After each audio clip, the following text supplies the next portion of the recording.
आज Doubtnut app download करें। Doubtnut पर अपने सभी गणित, रसायन विज्ञान, भौतिक विज्ञान और जीव विज्ञान के डाउट्स का करो सफाया।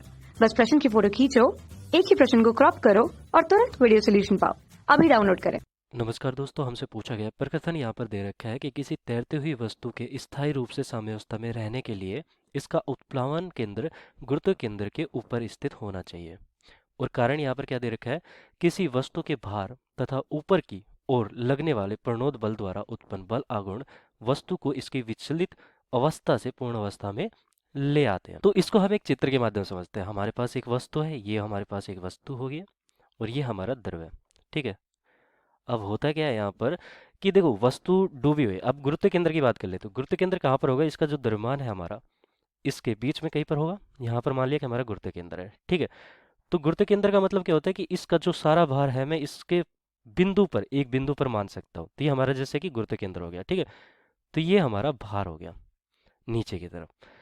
अब क्या होता है कि हमारा जो द्रव के कारण उत्प्लावन बल लगाया जा रहा है, तो देखो इतना भार इसने विस्थापित किया है, इस वस्तु ने इतना, यहाँ पर इतना हिस्सा इसने विस्थापित किया है। ठीक है, तो ये वाला जो हिस्सा विस्थापित किया है उसके कारण क्या होगा कि एक ऐसा केंद्र आएगा जो कि हमारा यहाँ पर इसका उत्प्लावन केंद्र होगा। तो उत्प्लावन केंद्र क्या कहाँ पे होगा, जितनी वस्तु डूबी हुई है उतना ही यहाँ पर क्या हो जाएगा, उतना जो द्रव्यमान डूबा हुआ है उसके कारण उस द्रव्यमान का केंद्र हमारा उत्प्लावन केंद्र हो जाएगा। ठीक है, तो जितनी वस्तु यहाँ पर डूबी हुई है, जबकि हमारा जो भार हो गया मतलब कि गुरुत्व केंद्र हो गया, वो पूरी वस्तु के लिए लिया था मैंने।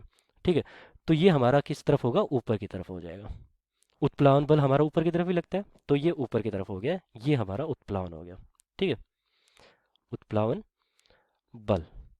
अब इस वस्तु को मैं क्या करता हूँ कि यहाँ पर ले आता हूँ। ठीक है, तो मैंने क्या किया कि इस वस्तु को यहाँ पर ले आया यार, थोड़ा सा यहाँ पर घुमा दिया मैंने इसे। क्या किया था कि इस वस्तु को मैंने थोड़ा सा घुमा दिया।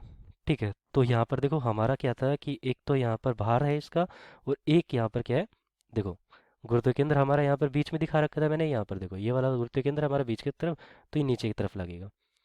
तो ये क्या लग रहा है, नीचे की तरफ। लेकिन हमारा जो यहाँ पर उत्प्लावन केंद्र है वो ऊपर की तरफ लग रहा है, तो यहाँ पर कहीं पर होगा हमारा उत्प्लावन केंद्र। तो इससे देख लेते हैं, हमारा उत्प्लावन केंद्र थोड़ा नीचे था, तो नीचे की तरफ हमारा उत्प्लावन केंद्र बना दिया मैंने। लेकिन थोड़ा सा घुमाया तो हमारा उत्प्लावन केंद्र यहाँ पर है, अभी भी नीचे ही है, और ये हमारा गुरुत्व केंद्र हो गया। ठीक है, तो इसको हम कहेंगे यहाँ पर गुरुत्व केंद्र। ये वाला हमारा सी मान के चल रहा है, उत्प्लावन केंद्र को मैं क्या कहूँगा यहाँ पर एम मान के चल रहा हूँ। ठीक है, या फिर इसको बी मान लेते हैं हम, ये बी हो गया।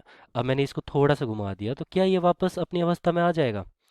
तो देखो अगर मैंने इसको थोड़ा सा घुमाया है, ये घुमाने के बाद की स्थिति दिख रही है हमें, तो क्या ये वापस आ जाएगा। तो अब होगा क्या कि ये बल है और ये बल है, ये दोनों क्या कर रहे हैं, एक आघूर्ण पैदा कर रहे हैं। तो यहाँ पर कहीं इसके बीच में एक बिंदु होगा, यहाँ पर ये वाला बिंदु होगा, ये वाला। इसके कारण देखो यहाँ पर दिख नहीं रहा है, इसको हम दिखा देते हैं ठीक से। तो ये वाला बिंदु, इन दोनों के बीच में यहाँ पर ये वाला बिंदु, ठीक है, ये तो हमारा क्या है सी, और ये हमारा बी है। और ये जो बिंदु हमारा, इसको मान लेता हूँ मैं जेड। तो जेड बिंदु के सापेक्ष यहाँ पर क्या होगा, एक आघूर्ण पैदा होगा। ठीक है, दोनों बलों का आघूर्ण होगा। तो आघूर्ण जब बल के कारण उत्पन्न हो रहा है, तो उसके कारण क्या होगा कि ये वस्तु हमारी, देखो ये ऊपर की तरफ घुमाना चाहेगा और ये हमारा नीचे की तरफ घुमाना चाहेगा, तो ये वस्तु घूमने शुरू हो जाएगी। तो अस्थायी कंडीशन आ गई, मतलब कि अस्थायी स्थिति आ गई एक तरह से। अगर मैं थोड़ा सा भी इसे घुमा रहा हूँ तो अस्थायी स्थिति आ गई। तो इसका मतलब क्या हुआ कि ये वाली जो कंडीशन आई है, मतलब कि हमारा जो गुरुत्व केंद्र है ऊपर की तरफ है और प्लावन केंद्र है वो नीचे की तरफ है। उस स्थिति में हमारा क्या होता है कि जो स्थिति आ रही है, थोड़ा सा भी घुमाता हूँ तो वह अस्थायी स्थिति आ रही है। ठीक है, अस्थायी स्थिति आ रही है।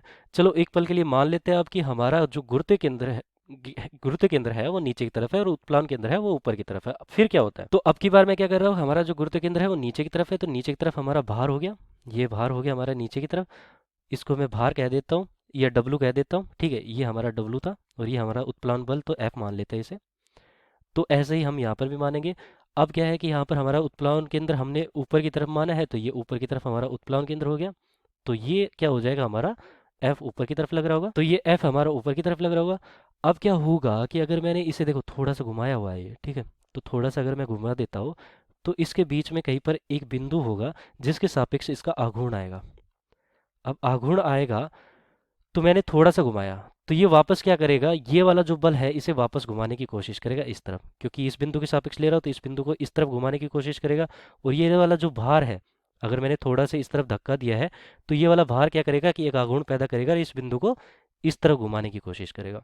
ठीक है, तो मैंने थोड़ा सा धक्का तो दिया है, लेकिन जो बल है और जो भार है, उत्प्लावन बल है और भार है, वो उसे वापस उसी स्थिति में लाने की कोशिश कर रहा है। ठीक है, तो ये वाला आघूर्ण हमारा क्या कर रहा है, स्थायी स्थिति को लाने की कोशिश कर रहा है। और ये कब होता है, जब हमारा उत्प्लावन केंद्र जो कि हम बी मान रहे हैं और जो हमारा गुरुत्व केंद्र जिसको हम सी मान रहे हैं, जेड यहाँ पर इन दोनों के बीच का यहाँ पर केंद्र है एक, उसके सापेक्ष यहाँ पर इन दोनों का आघूर्ण क्या है, एक तरह से स्थायी स्थिति को पैदा कर रहा है। ठीक है, और ये कब होता है, जब हमारा उत्प्लावन केंद्र ऊपर की तरफ होता है। तो ऊपर की तरफ अगर उत्प्लावन केंद्र हुआ तो स्थायी स्थिति आएगी, और अगर नीचे की तरफ उत्प्लावन केंद्र हुआ तो अस्थायी स्थिति आएगी। ठीक है, अब देखते हैं हम प्रश्न को। तो प्रकथन क्या कह रहा था कि किसी तैरती हुई वस्तु के स्थायी रूप से साम्यावस्था में रहने के लिए इसका उत्प्लावन केंद्र गुरुत्व केंद्र के ऊपर होना चाहिए। तो यही हमने यहाँ पर स्थायी स्थिति के लिए हमने क्या किया है, यहाँ पर साम्यावस्था आ चुकी है, क्योंकि ये वापस घूम रहा है तो अपने साम्यावस्था में वापस आ जाएगा। तो उसके लिए हमारा जो उत्प्लावन केंद्र है वो ऊपर की तरफ होना चाहिए गुरुत्व केंद्र से। तो यही हमारा प्रकथन भी है कि गुरुत्व केंद्र के ऊपर होना चाहिए। तो ये तो सही हो गया हमारा प्रकथन।